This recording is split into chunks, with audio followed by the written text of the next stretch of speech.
Hey YouTubers, David Brown 1390. Just took this tacho cable off. It's got the correct end. Incorrect end but correct connection and the correct length.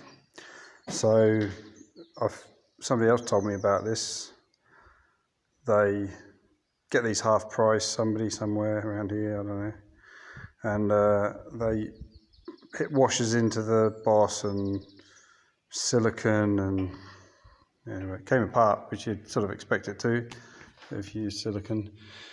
So I've put a proper one in there, spare X cable, aftermarket. I put some grey paint on it, you can quite clearly see the difference, so I put that on there. And then it has a grub screw and a locknut lock washer in there. There's the new spare X.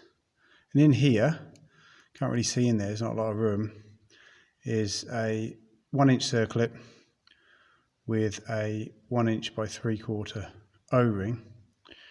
And then also in here there's a couple of O-rings. I didn't replace those, I never managed to get hold of those, but this isn't under a huge amount of pressure. They were old and cracked, but I was sending all the wrong parts for this, you see. That's one of the reasons I'm putting this on YouTube, is because you sort of left to your own devices to figure this out. If someone's taken all your stuff and lost it, before you own the tractor, say. So what I did was I put it all together, and then I pushed the boss back in to get it back in, because there's not a lot of room. You've got this expansion chamber thing, and if you try and get it off, that nut, you get that off, that'll never go back. I know it's got 2 bracket holes, but once you force that off, you'll never get that thing back on. I don't know if it's bent or that was designed by David Brown. I don't know. So feeding the cable up is relatively simple. Go in the cab, hold with me, wiggle, wiggle.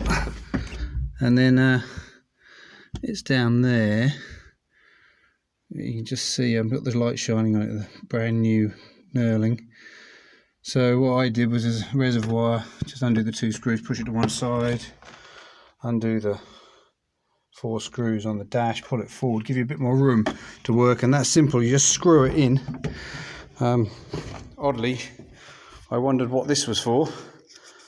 Tape, and that's to stop this falling down the cable when you fish it through, otherwise it just stays there and doesn't go with it. So yeah, so that's